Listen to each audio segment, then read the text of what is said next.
اس سے اپنی آخرت بنا لے اور اپنا حصہ مت بھول، پھر بعد میں کوئی یاد نہیں رکھے گا، مرنے کے بعد کوئی یاد نہیں رکھتا کہ میرے باپ تھے، میرے دادا تھے، سب بھول جاتے ہیں۔ جب لوگ میت کو دفن کر دیتے ہیں تو ایک فرشتہ وہ مٹی اٹھا کر دفن کرنے والوں پر ڈالتا ہے کہ جاؤ اس کو بھول جانا، تو وہ گھر آ کر بھول جاتے ہیں۔ اب پوچھے تمہارے ابا کون سے سال میں فوت ہوئے تھے کہ پتہ نہیں ہے، ان کی قبر کہاں ہے قبر پتہ نہیں ہے، بھول گئے، اس سے مٹی اٹھا کر ماری ہے، جاؤ اس کو بھول جانا، تو وہ بھول جاتے ہیں۔ بہت کم لوگ ایسے ہوتے ہیں جو اپنے مرنے والوں کو یاد رکھتے ہیں اور ان کے لیے دعا کی گزارش کرتے ہیں اللہ تعالیٰ سے، او ولد صالح یدعو لہ۔ کوئی نیک بندہ نیک بیٹا ہوتا ہے جو اپنے ماں باپ کے لیے دعا کرتا ہے۔ اپنے ماں باپ کے لیے اپنے لیے دعا کرنی نبیوں کا طریقہ ہے۔ سورہ ابراہیم میں ابراہیم علیہ السلام کی دعائیں ہیں، ان میں یہ دعا ہے۔ ابراہیم علیہ السلام کا مزاج تھا سب کو لے کر کے چلنا، سب کو، کسی سے کسی کو کاٹنا نہیں، ایسے نرم مزاج تھے، ایسے بردبار تھے، اللہ نے ان کی اسی طرح تعریف کی ہے، ان ابراہیم لحلیم اواہ منیب، وہ کسی کو بھی کاٹنا نہیں چاہتے۔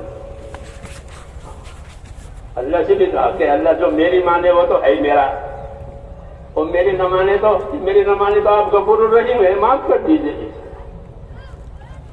جی ہاں، اللہ سے کہتے ہیں کہ جو میری مانے وہ تو میرا، فمن تبعنی فإنہ منی ومن عصانی فإنک غفور الرحیم، اور جو میری نہ مانے تو کہ آپ غفور الرحیم ہیں، ان کو معاف کر دیجیے۔ یہ مزاج تھا ابراہیم علیہ السلام کا۔ حضور صلی اللہ علیہ وسلم اس مزاج پر ہے کیونکہ آپ ان کے بیٹے ہیں، حضور صلی اللہ علیہ وسلم ابراہیم بیٹے، آپ کا بھی یہی مزاج ہے کہ کوئی دوزخ میں نہ جاوے، کوئی جہنم میں نہ جاوے، سب جنت میں جاوے۔ دنیا میں دعوت دی ہے، آخرت میں سفارش بھی کریں گے۔ جی ہاں، دنیا میں دعوت دی ہے، تبلیغ کی ہے، تعلیم دی ہے، اور آخرت میں سفارش بھی کریں گے۔ پوری رحمتوں کا ظہور ہوگا آپ صلی اللہ علیہ وسلم کی وجہ سے۔ تو میں نے کہا کہ زندگی اللہ نے دی ہے، اس سے فائدہ اٹھانا ہے، فرصت سے فائدہ اٹھانا ہے، اپنی صلاحیت سے فائدہ اٹھانا ہے، اپنی جانی مالی طاقت سے فائدہ اٹھانا ہے، اور صحیح فائدہ یہی ہے کہ اسے آخرت بنائے۔ الکیس من دان نفسہ وعمل لما بعد الموت، حدیث پاک میں ہے کہ الکیس من دان نفسہ وعمل لما بعد الموت، باہوش آدمی وہ ہے جو اپنی ذات پر قابو کرے۔ اپنی ذات پر قابو کرنے کا کیا مطلب ہے؟ فتح شیخ نے لکھا ہے کہ اپنی ذات پر قابو کرنے کا مطلب یہ ہے کہ اپنے آپ کو اللہ کی رضا والے کاموں میں لگاوے، ناراض ہونے والے کاموں میں نہ لگاوے کہ اللہ ناراض ہو جائے۔ یہ دعوت دی ہے کہ باہوش آدمی وہ ہے جو اپنی ذات پر قابو کرے، یعنی اپنے آپ کو اللہ کی رضا والے کاموں میں لگاوے کہ اللہ اس بات سے راضی ہے، اللہ اس بات سے راضی ہے، اس کو سیکھے، اس کو سمجھے، اس کو یاد کر کے پھر اپنے آپ کو قابو کرے کہ ناراضگی کا کوئی کام نہ کرے۔ اللہ کا سب سے بڑا حق ہم پر ہے کہ اللہ تعالیٰ شکر گزاری سے راضی ہوتے ہیں، ناشکری سے ناراض ہوتے ہیں۔ جب اللہ نے تندرستی دی ہے، نعمتیں دی ہے، دین دیا ہے، تو اپنی تندرستی سے، اپنی نعمتوں سے اپنے آپ کو دین کا پابند کرے، اپنی ذات سے اپنے آپ کو پابند کرنا اور اپنے دین کا مددگار بننا، یہ ہماری ذمہ داری ہے اس امت کی کہ اپنے آپ کو پابند کرو اور اپنے دین کے مددگار بنو۔ کہ پابندی اللہ تعالیٰ کے حق کی پابندی، اللہ کا حق عبادت کا حق ہے، عبادت کا حق ہے اللہ کا ہم پر، عبادت کے لیے پیدا کیا ہے، تو اپنی جانی مالی جان مال کو اس طرح استعمال کرو کہ وہ جان مال کا استعمال عبادت میں شمار ہو، گناہوں میں اور فضولیات میں نہ استعمال، نہ وقت فضولیات میں جاوے نہ مال فضولیات میں جاوے۔ یہ امانتیں ہیں، وقت بھی امانت ہے، مال بھی امانت ہے، اس کو فضولیات سے بچانا ہے۔ مال کو ضائع کرنا مال کی ناشکری ہے، منع فرمایا کہ مال ضائع نہ کرو، یا تو اپنی ضرورت پر لگاؤ یا اپنی آخرت پر لگاؤ۔ نہا رسول صلی اللہ علیہ وسلم عن اضاعۃ المال، رسول صلی اللہ علیہ وسلم نے مال کو برباد کرنے سے منع فرمایا۔ یہ برباد نہ ہو، یہ نعمت ہے، زندگی کا بہترین سہارا ہے، یہ حقوق ادا کرنے کے لیے دیا گیا ہے مال، اس سے حقوق ادا کریں، حقوق ادا کرنے والی صفتیں اپنے اندر پیدا کریں۔ مدینہ میں جا کر حضور صلی اللہ علیہ وسلم نے مدینے والوں کو سخاوت کی دعوت دی تھی کہ تم لوگ سخی بنو، کہ تم لوگ سخی بنو، سخاوت کی دعوت دی کہ سخی بنو۔ تم جاہلیت کے زمانے میں تو بہت مال اڑاتے تھے، اب تم کو اللہ نے اسلام دیا، تم کو دین دیا، تو اب کیوں نہیں لگاتے؟ سخی بنو تاکہ مال احسان میں خرچ ہو جائے، مال احسان میں خرچ ہو، دوسروں کے نفع میں خرچ ہو، اور اللہ کو وہ بندہ پسند ہے جو دوسروں کو فائدہ پہنچائے۔ خیر الناس من ينفع الناس، وہ بندہ سب سے اچھا ہے جو اپنے آپ کو دوسروں کے نفع میں لگاوے۔ نفع مادی بھی ہوتا ہے، معنوی بھی ہوتا ہے، نفع مادی بھی ہوتا ہے، معنوی بھی ہوتا ہے۔ مادی نفع یہ ہے کہ اس کی ضرورت پوری کی، کھلایا پلایا پہنایا اڑایا، دوا دارو، یہ مادی نفع کہلاتا ہے جو محسوس ہوتا ہے، دکھائی دیتا ہے۔ ایک معنوی نفع ہوتا ہے جو دکھائی نہیں دیتا، وہ کیا کہ اس کو ہدایت کا راستہ بتایا، اس کی آخرت بننے کا راستہ بتایا، آخرت کے راستے پر ڈالا، سمجھا بجھا کر آخرت کے راستے پر ڈالا۔ یہ معنوی نفع ہے، نظر نہیں آتا، ہاں، لیکن بڑا نفع یہ ہے کہ اس کی غلط زندگی میں سے نکال کر اس کو صحیح زندگی میں لایا۔ یہ نبیوں کا طریقہ ہے کہ نبی دونوں طریقہ کا نفع پہنچاتے ہیں، اپنے اخلاق سے لوگوں کی تکلیفیں دور کرتے ہیں، ان کو راحتیں بھی پہنچاتے ہیں، اور اپنی دعوت سے، اپنی تبلیغ سے لوگوں کو حق اور ہدایت سے نوازتے ہیں تاکہ لوگ حق پر آ جائیں، ہدایت پر آ جائیں، کہ ان کی دنیا بھی سنور جاوے، ان کی آخرت بھی سنور جاوے، ان کی دنیا بھی سنور جاوے کہ دین ہوگا تو دنیا صاف ستھری ہوگی، ہاں،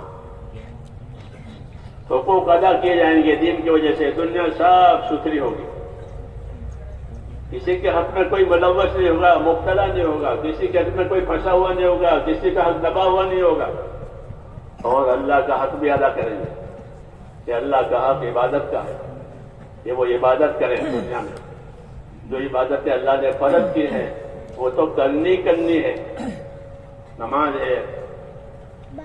ہے، اپنی نمازوں کو اچھا بناویں، سر سے اترتی ہوئی نماز نہیں پڑھنی ہے، سر سے اترتی ہوئی نماز نہیں پڑھنی، ادنا درجے پر نہیں پہنچ جانا ہے، 3 مرتبہ سبحان اللہ پڑھ لیا چلو ہو گیا۔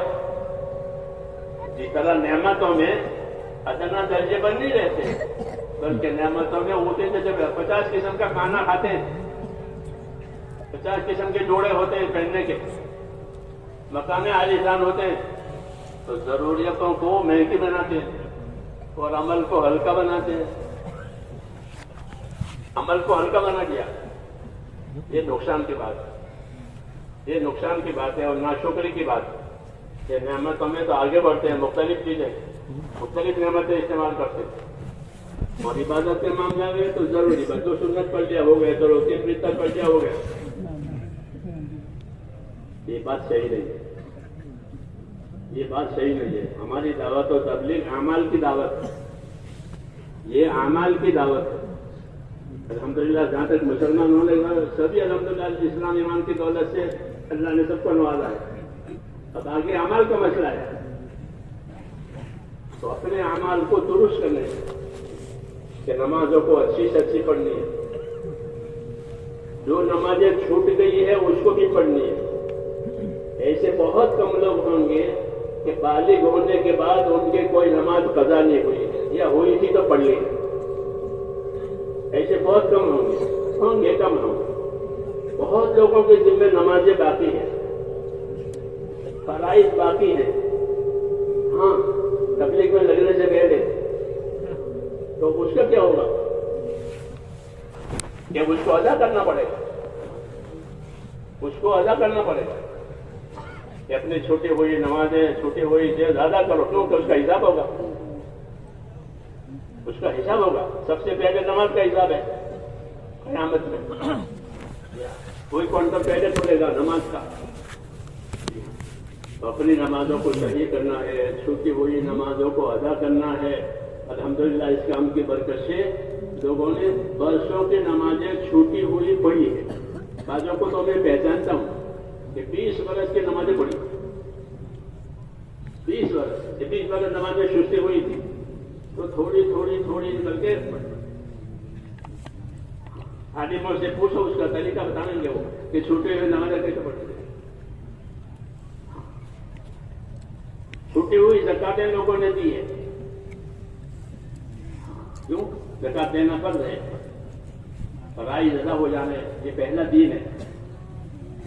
دین کا پہلا اسٹیج یہی ہے کہ فرائض ادا کر دو۔ زکاتیں لوگوں پر واجب ہے، زکاتیں مسلمانوں کی پوری ادا نہیں ہوتی۔ اگر ان کی زکاتیں پوری ادا ہو جائیں تو کوئی غریب مسلمان باقی نہ رہے، غریبی دور ہو جائے۔ جتنے غریبوں کی ضرورت ہے اتنے مقدار واجب زکات کی اللہ نے کی ہے، جی ہاں، کہ ان کی ضرورتیں پوری ہو جائیں، اس لیے اپنی زکات پوری دینی ہے۔ اس نے سمجھو کہ ہم تو تبلیغ میں ہیں، ایسا کافی نہیں ہے۔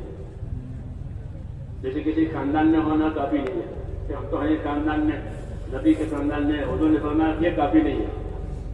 اپنا عمل اللہ کو دکھانا پڑے گا۔ فاطمہ سے فرمایا، فاطمہ اللہ کو عمل دکھاؤ، یہ نہیں کہ میں نبی کی بیٹی ہوں۔ تو جس طرح کسی خاندان میں ہونا کافی نہیں ہے، تبلیغ جماعت میں ہونا کافی نہیں ہے، بلکہ اپنے عمل کو جو اللہ کا حق ہے وہ ادا کرنا پڑے گا۔ اپنے نمازوں کو، اپنے زکاتوں کو، اپنے فرائض کو ادا کرنا، یہ دین کی ایک سطح ہے۔ دوسری سطح اپنے آپ کو حرام سے بچانا، اپنے آپ کو حرام سے بچانا۔ حدیثوں میں ہے کہ اپنے آپ کو حرام سے بچانے والا سب سے بڑا عبادت گزار ہے۔ اتق المحارم تکن عابد الناس، کہ تو حرام سے اپنے آپ کو بچا لے، پھر تو سب سے بڑا عبادت گزار ہے، بڑا کمال ہے۔ کیونکہ حرام سستا بھی ہوتا ہے، حرام لذیذ بھی ہوتا ہے، حرام آسان بھی ہوتا ہے، ہاں، اس میں نہ پھنسے بلکہ اپنے آپ کو حرام سے بچائے۔ حرام سے بچانے کے لیے، فرائض پر قائم ہونے کے لیے ایمان کی طاقت ضروری ہے۔ ایمان کی طاقت ہوگی تو حرام سے بچے گا۔ جب تک ایمان کی طاقت نہیں آئی، شراب حرام نہیں ہوئی۔ جب مسلمانوں میں ایمان کی طاقت آئی، شراب حرام ہوا کہ آج سے یہ حرام ہے، اس سے دور رہو۔ اسی وقت لوگوں نے شراب کے برتن توڑ دیے، کیوں؟ کہ اس سے پہلے طاقت نہیں تھی، اب ان کو محنت کروائی، کام میں لگایا تو وہ ایمانی طاقت پیدا ہوئی۔ ایمانی مزاج، ایمانی طاقت یہ ضروری ہے کہ ایمانی مزاج ہو۔ 3 قسم کے مزاج ہوتے ہیں۔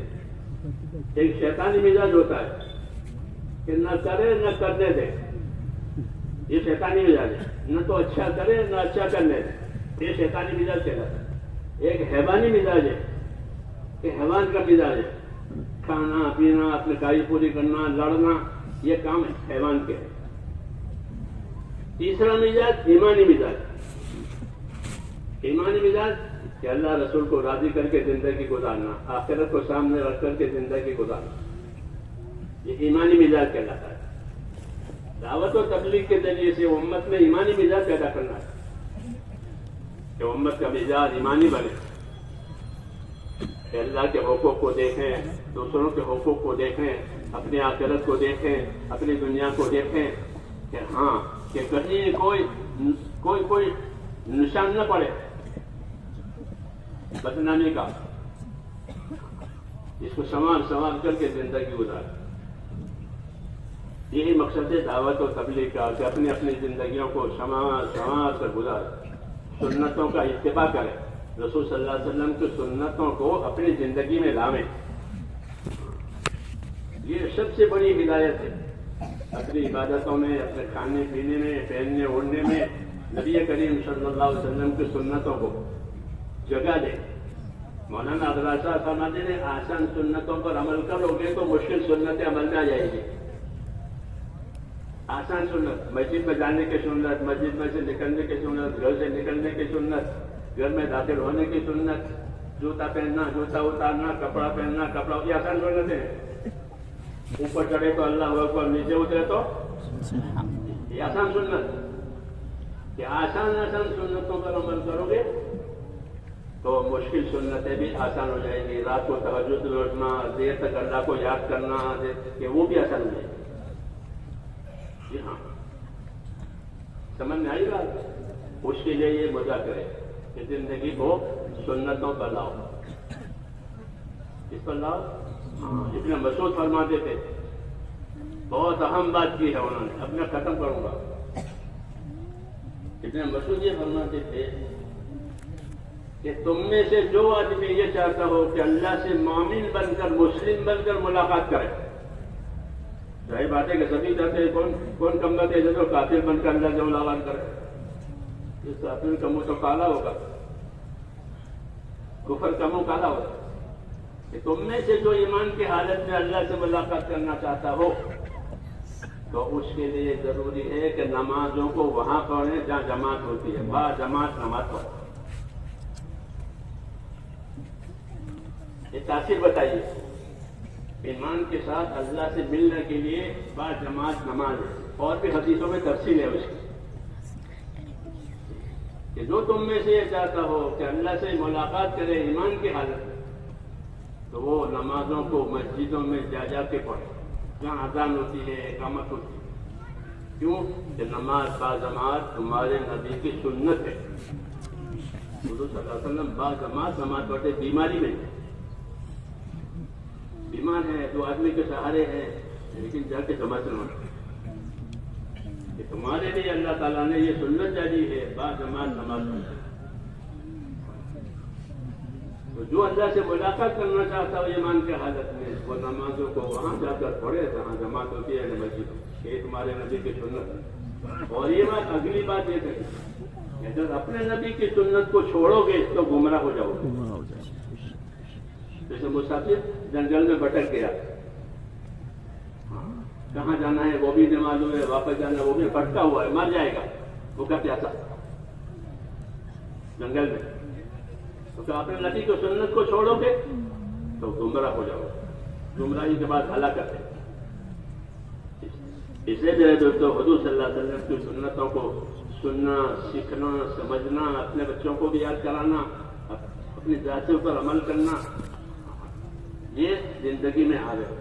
سلام کرنا سنت ہے، بڑی سنت ہے، معاشرت کی سنت ہے۔ سلام کرو، سلام کرنے میں پہل کرو، السلام علیکم، یہ صحیح سیگا اس کا یہ ہے، السلام علیکم نہیں، اس کو حمزہ کا الف ظاہر کر کے السلام علیکم، صحیح۔ یہ بڑی سنت ہے، محبت پیدا کرنے والی، محبت پیدا کرنے والی سنت ہے۔ یہ سلام کثرت کرو، ایک دوسرے کو سلام کرو، پہچانتے ہو نہ پہچانتے ہو ایک دوسرے کو سلام کرو، یہ سنتیں ہیں زندگی کی، معاشرت کی۔ اس لیے ان سنتوں پر عمل کرنے سے ہدایت ملتی ہے، سنتوں پر عمل کرنے سے ہدایت ملتی ہے۔ یہی کہہ رہے ہیں کہ نبی کی سنت چھوڑ دو گے گمراہ ہو جاؤ۔ تو اپنی زندگی میں حضور صلی اللہ علیہ وسلم کی سنتوں کو لانا، آسان سنتوں پر عمل کرنا، اس کو یاد کرنا، اس کو سیکھنا سکھانا، دعوت کی یہی غرض ہے۔ دعوت کی غرض خالی نکالنا نہیں ہے، نکالنا تو یکسوئی کے لیے ہے، یکسو ہو جائے، دوسری طرف دھیان نہ رہے، اس لیے گھر چھوڑتے اور پھر تاکہ یکسو ہو جائے. لیکن دعوت کی اصلی غرض کہ دعوت کی اصلی غرض تو اتباع ہے. اتباع کرے اپنے نبی کا، اپنے نبی کے طریقوں کا.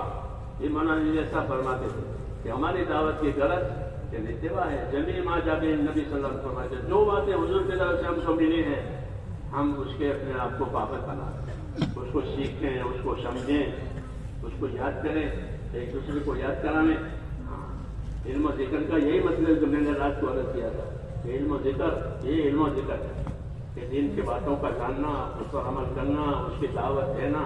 حضرت عمر رضی اللہ تعالیٰ عنہ اللہ کے راستے میں جانے والوں سے یہ فرماتے تھے کہ اللہ کے راستے میں جا رہے ہو اپنے آپ کو خیر کے کاموں کا عادی بناؤ. یہ کہتے تھے کہ اللہ کے راستے میں جا رہے ہو. حاجت میں وقت سے لے کر جا رہے تھے کہ دیکھو تمہارے ساتھ یہ بڑا مجمع جا رہا ہے، ان کو خیر کے کاموں کا عادی بنانا. وہ ذمہ دار تھے حاجت میں وقت، ان سے بھرنا بڑے آدمی ہو، یہ تمہارے ساتھ مجمع جا رہا ہے، ان کو خیر کے کاموں کا عادی بنانا. یہ بات ہم کو بھی پہنچی ہے، حضرت عمر کی بات ہم کو بھی پہنچی. تو ہماری بھی یہی دعوت ہے کہ ہم اللہ کے راستے میں جائیں، اپنے آپ کو خیر کے کاموں کا عادی بنائیں. کیوں کہ آدمی خیر کے کاموں کا عادی نہیں بنے گا تو غلط کاموں کا عادی ہو جائے گا. طبیعت ہے یا ادھر لگے یا ادھر لگے.